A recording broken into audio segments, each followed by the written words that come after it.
Čia jeigu ką Deividas gali net pažinti netyčia, tai įspėju. Labas rytas.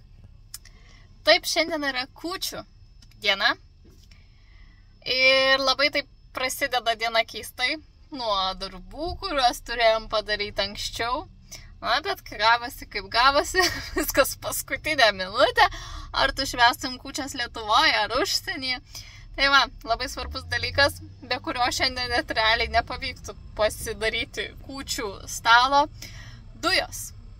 Mums baigėsi dujos ir mes jau visai jų nebeturim, tad atvažiavom jų užsipildyti. Na, o didžiausias bairis tame, jog baigėsi net ne vieno baliono dujos, o abiejų. Tad visiškai nebeturėjom dujų maisto gamybai. Todėl tai buvo šiandien pats svarbiausias darbas, kurį pavyko atlikti. Ponas Deividai. Liuks, džiaugiuosi, kad pavyko. Nes kūčios jau būtų palaidotos, jeigu ne šita degalinė. Šiaip labai daug kur apskritai dujų nepildo. Ispanijoje yra draudžiama pildyti dujas, bet ir Lietuvoje, man atrodo, nelabai nori jas kur pildyti. Nu, ne visą laiką, tikrai ne visose degalinėse. Pats prispildžiau Lietuvoje. Nu jo, arba pats pildai paslapčia. O net jeigu Ispanijoje ir sutinka papildyti, tai yra šiek tiek kitokie angaliai negu Lietuvos dujų balionuose, taip? Taip, bet šitą turim nusipirkti adapterius. Tad nusipirkom tokius adapterius, kad galima būtų pasipildyti kitokių angalių. Kol Deivis čia atgal prisuka balionus, pajungia dujas, pom laiką ir einam į parduotuvę apsipirkti. Apsipirkimas bus didelis.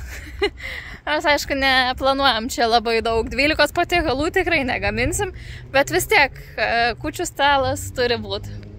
Gyvenant kartu kemperyje yra be proto sunku suorganizuoti dovanų pirkimą taip, kad vienas kito nematytumėm ir visą tai gautųsi slaptai.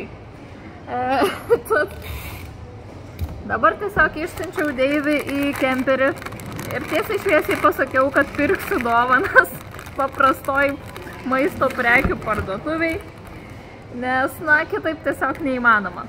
Ir ačiū Dievui, šitą maisto prekių parduotuvę turi tokią stotelę, kurioje galima susipakuoti dovanas. Dovanas tikrai nėra ypatingos. Tiesiog paprašiau Deivido pinigų ir pasakiau, kad kažką nupirksiu. Tai va, kalėdos, ne kalėdos, jeigu dovanų negauni, dušo želė ir dezodorantą. Popierius čia yra tik vienos spalvos, bet aš jau džiaugiuosi, kad bent kažkokių dovanų turėtumėm. Na, o įpakavimas tai turbūt laimėtų pirmą vietą prasčiausiai supakuotų dovanų pasaulyje konkursą. Tadam! Mūsų šiųmetinės dovanos. Nešam atgal į kemperį. Tikrai neslaptai, nes Deivis ir taip žino, ko iš čia krapštausi parduotuviai papildomą pusvalandį. Na, užsukom į dar vieną parduotuvę. Paskutiniai pirkiniai vandens, nes rytoj, žinoma, kalėdos, tai parduotuvės nedirbs, tai turėjom apsipirkti ilgesniam šiek tiek laikui. Ir dar važiuojame į tokią gan nuošalią vietą, kur apskritai nebus parduotuvių. Tai pirkom net ne per vieną, o per 2 kartus. Štai ir atvažiavom į savo vietą, kur švęsime kūčias. Deivis nuėjo valdų apžiūrėti. Štai tokį vaizdą matysime pro langą. Na ir einam gaminti valgyt. Išleidom parduotuviai apie 40 eurų. Beliko tiek iš viso šito pagaminti vakarienę. Kaip ir namuose, aišku, apsitvarkome kemperėje, kad būtų švaru. Prieš kūčias yra būtina susitvarkyti, kad visi namai blizgėtų. Na ir dedam paskutinius papuošimus. Kodėl dabar? Atsimenate, jog sakiau puošti per kalėdas saldainiais yra idealu, nes paskui galėsim suvalgyti, nereikės niekur dėti. Bet aš neapgalvojau to fakto, jog puošiamės kalėdoms mes iš anksto ir kad visą tai išliktų iki kalėdų, reikia labai daug turėti valios. Šių saldainių, man atrodo, pradžioj buvo čia gal kokie 12. Liko 4. Todėl šitos saldainius pakabinau tik dabar, kad galėtumėm pasidžiaugti per pačias kūčias ir kalėdas. Na, o čia turime dar vieną slaptą dalyką, kuri mums perdavė draugai iš Lietuvos, kad per kalėdas nebūtų taip liūdna. Jie mums perdavė kučiukų. Nes aišku, čia Ispanijoje niekur nerastumėm kučiukų, kur nusipirkti. Tad draugai viską labai puikiai apgalvojo ir ačiū jiems. Žinoma, kaipgi kūčios be baltos mišrainės. Daržovės jau verda. Jau susidūrent su šiokiais tokiais sunkumais. Neturiu kaip nukošti žirnelių. Tai sugalvojau, kad uždėsiu tiesiog tarką. Ir bandysiu nukošti taip. Tikiuosi, žirnelių liks.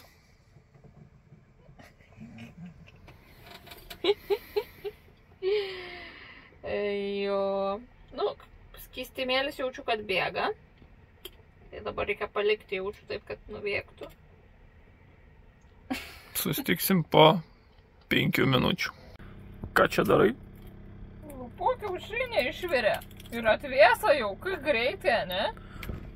Ir atgal į dėžutę sudėjai? O kam tu 6 kiaušinius vėriai? Ai, dar tokia bairio nebuvo. Netyčia nupirkom virtus kiaušinius. Aš ištraukiu iš šaldytuvo, sakau Deiviui, o ko jie tai blizga?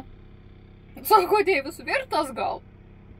Purtau, pasuku, sukasi. Aišku, kad virtas. Netyčia nupirkom, tai sakau gerai, kad pastebėjom tada, kai darom mišrainio, ne tada, kai sugalvojom daryti kiaušinienę. O tada tai būtų nejokinga. Nu, sunaudosim virtus. Gerai, kad neišvirėm antrą kartą. Jo, nes jau užstačiau vandenį virti kiaušiniams. Mišrainė jau gaminama, o saulutė jau po truputį leidžias. Tuoj bus visai tamsu. Stebim, ką čia daro mūsų kaimynai. Įsikėlė vėliavą ant meškerės.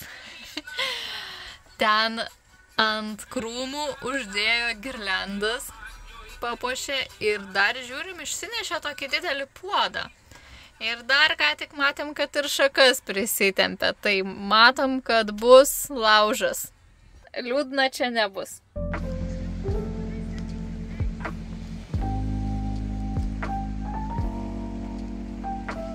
Dar prieš kelias savaitės radome parduotuviai tokią žuvytę. Čia yra merlūza, tai čia jūrinė lydeka. Ir iš karto pasakėm, kad per kalėdas būtinai nusipirksim dar kartą, nes labai primena močiutės keptą žuvį ant kūčių stalo.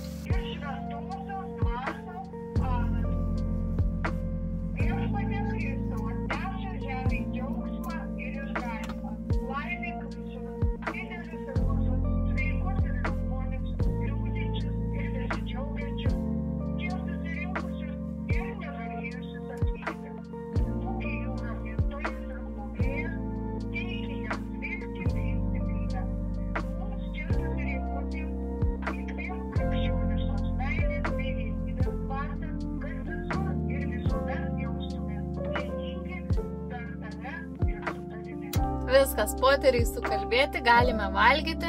Visiems gražių, šventų, jaukių ir pačių gražiausių kūčių. Linkime mes. Ir aišku, ateinančių kalėdų. Labas rytas. Kai žinai, kad yra dovanos supakuotos, daug lengviau atsikelti anksti. Ką einam pakuoti dovanas? Aišku, buvo planuota atsikelti ant saulėtekio. Bet va, po 8:30 ir jau viskas saulė pakilus. O saulėtekis 8. Nu, tikros kalėdos valgom likučius vakarykščius. Bet laukia ir desertas. Nes vakar negalima buvo deserto valgyti, nes kūčios. Išsikrapštėm pagaliau. Eisim pasivaikščioti, matėm aplinkui labai gražių vaizdų. Nežinau, ką jūs veikiat per kalėdas, bet mes einame pasivaikščioti ir apsižvalgyti, kur mes čia sustojam. Ėjome palei šį miestelį ir pradėjom kilti viršų pagaliau. O, čia kažkoks bokštelis. Iki tikslo 5 kilometrai nuo mašinos rodė. Šiaip labai graži diena, labai gražus oras. Ir mes jau atėjom 5 kilometrai, bet kažkaip greit labai atėjome. O kur? Tadam! Nelabai čia dar kas matosi. O šią apžvalgos aikštelę mes pamatėme dar iš labai toli važiuodami su kemperiu. Ir sakėm, būtinai ateisim. Ir atėjom. Va, toks vaizdas atsiveria nuo apžvalgos aikštelės. O ten matosi kelias, kuriuo važiavome vakar. Visų šiuo keliu. Ir matosi aikštelės, kuriuose svarstėm apsistoti. Ir ten viena aikštelė toli. Ir čia viena kemperių aikštelė. Nu kaip kemperių, visur draudžiama. Bet, aišku, kemperių pilna stovi ir taip palei pakrantę pilna tokių aikštelių, iš kurių vienoje mes ir apsistojame. Ir mes kaip visada bandom savo kelią susirasti namo. Nežinau, daisim iki ten ir tada žiūrėsim, ar galima nusileisti, ar skardės bus. Bet nenuėję, nesužinosi. Nelabai ką priėm.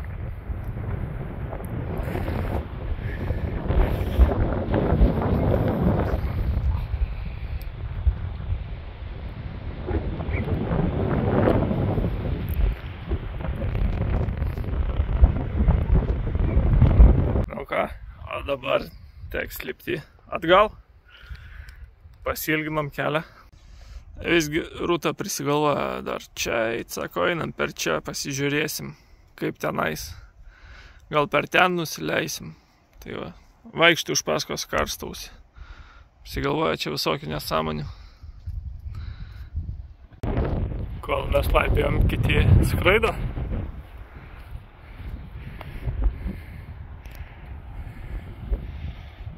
Tai Rūta jau eina, kaip ir leisimės per čia, žemyn iki tą kelio ir štai ten kemperis. Nu, panašu nusileidom per čia. Nu, ir dabar 5 minutės ir kemperį. Mes jau ant tako ir per čia nais. Nusileidom.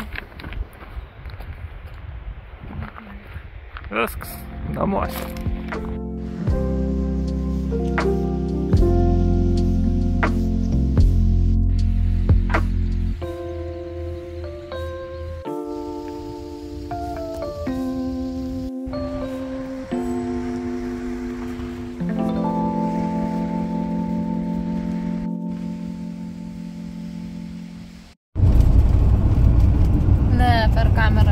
Nesimato. Bet gyvai vanduo tokios rožinės spalvos ir prieš tai matėm kelis flamingus net. Škai negalvojau, kad Ispanijai flamingų yra. Va čia gal labiau matosi. Jo, va čia va matosi. Rožinės vanduo.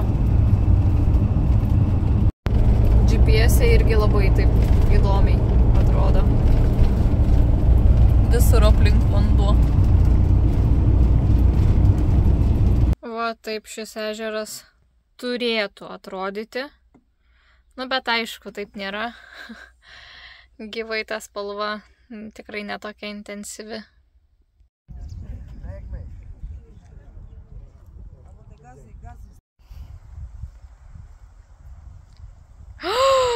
Paragavai? Kas? Sūrus? Atrodo, kad, nežinau, 10 kartų stipresnę druską būčiau pavalgęs. Deivis prisėmė druskos iš ežero. Nešam namo? Čia druskingiausias. Nežinau, ar čia taip matosi, nu, bet yra šitas rožinės spalvos truputėlį. Tam tikrų kampų saulei pašvietus. Nu, žinokit, ir taip bandau čia nufilmuoti, bet, nu, nesimato kameroj. Bet gyvai šiek tiek tikrai matosi. Ten tolumoj matosi ir druskų kalnai. Nes ten yra druskų gamykla.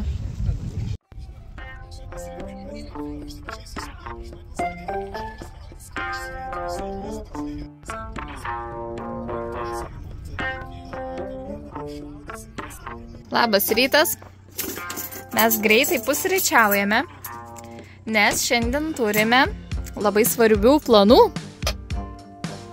Deivis va pareina iš maudynių. Va taip va, ruošiamės, puošiamės, tvarkomės, plaunamės galimiems svečiams. Esame tokioje aikštelėje. Jinai kažkaip nevadinasi kempingu. Jinai yra labiau aikštelė, Park Fortnite tokia žymi kaip aikštelė, ne kaip kempingu. Ir manau, pagrindinė priežastis dėl to, jog čia nėra daug vietos kemperiams. Jie stovi labai glaudžiai vienas prie kito, nors yra dušai, yra ir serviso visi dalykai, žinoma. Ir skalbyklė, ir kriauklės, šiukšliadėžės. Na, iš esmės viskas kaip kempinge. Tik tiek, kad kaina daug mažesnė, nakčiai 12 eurų, bet ir manau dėl to, jog tiesiog neturime daug vietos prie kemperio, turbūt tai pagrindinė priežastis. Taigi, kur mes čia taip stipriai ruošiamės ir puošiamės, tai važiuojam susitikti su savo gerbėjais. Juokauju. Na, kaip nejuokauju. Tiesiog yra šeima, kurie žiūri mūsų vlogus ir parašė mums, kad yra gan netoli mūsų, todėl susitarėm susitikti, atsigerti kavos, pabendrauti. Tai jo, 1000 followerių dar neturim, bet jau turim gerbėjų. Pasitinka mus gerbėjai.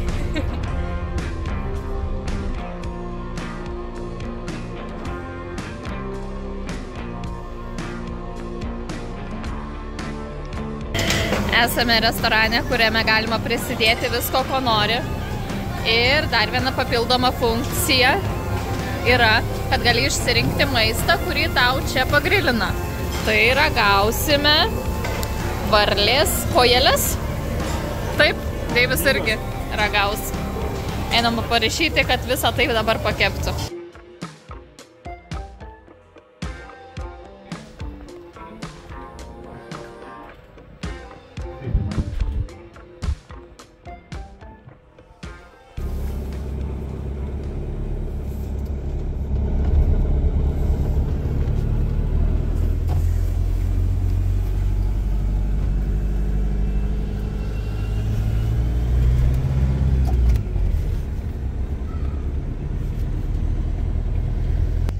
Viskas, atsisveikinom su nuostabia šeima, kurie mus labai maloniai priėmė, pabendravo, net lauktuvių davė, pamaitino ir labai šauniai pabendravom. Labai smagu, kad galima rasti lietuvių ne tik Lietuvoje, visam pasauliu ir kad taip išlaikome ryšį, bendraujame. Nu, labai fainai pasisėdėjom, pabendravom, bet žiūrim, kad visai dar turime šiandien laiko, nors jau sutemo. Bet dar matome, kad spėsim nuvažiuoti iki kito miesto, tai negaištam laiko ir šiek tiek pavažiuosim. Turėtumėm važiuoti apie 2 valandas. Viskas, atvažiavam. Čia aišku nesimato, viskas juoda, bet ten yra jūra. Atsistojame beveik ant pakrantės ir einam ilsėtis. 12 valanda. nakties jau. Eisim miegot.